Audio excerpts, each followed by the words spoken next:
What advice would you give, or thoughts about schools that might be a little suspicious about bringing in someone from outside and developing this kind of long-term relationship? Because you might be wondering, is it the right thing for us, and Yeah.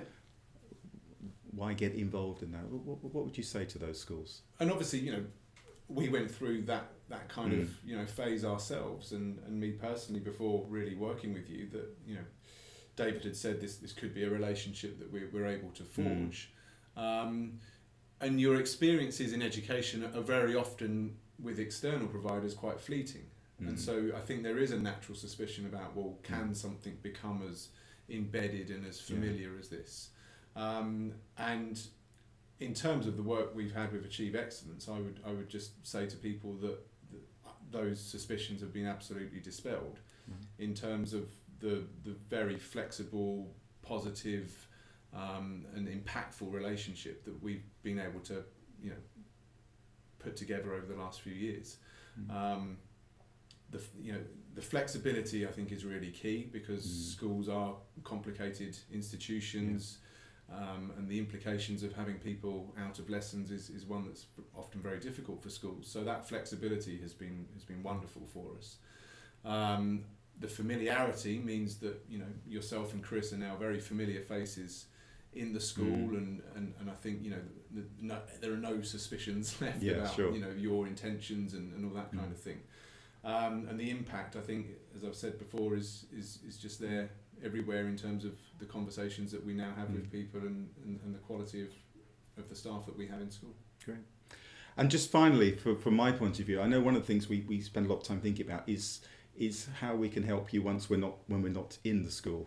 And so this is the resources we produce, but during the how have you found that? Things like the the handouts, or the flip charts, or the things we've seen here. I think my natural reaction to begin with, as someone that's been brought up in education with the wonderful opportunities of computer technology and PowerPoint, I think I was initially quite surprised that here you were very professional and very slick in what you were delivering and doing, and there Chris was with flip charts and different coloured pens, paper and pens and all this kind of stuff. But I can absolutely see the reason for that. It's very immediate. It's very much about what's being said, and also just, I suppose, as these kind of things show around my office, it's more lasting. A PowerPoint presentation can be emailed to everybody in the school, but no one's they're really going to open it, and are they really going to then print it out and put it around their office? Probably not. To hear your pastoral team series every week. These things are now, they can be used by staff, and it can be a nice reminder of the things that have happened. And again, that just makes it more meaningful over time than just something that's been delivered to you. Yes, it's flashy. Yes, it's been quite engaging and it maybe even inspiring.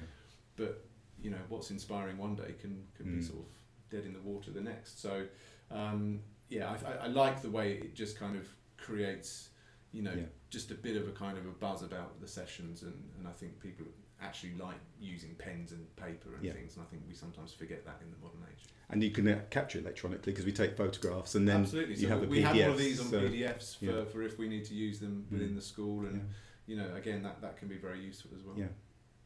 Jeremy, well, like every visit I make to John Warner School, I've really enjoyed this conversation. Great to see you. Thank you very much. Thank you. Cheers.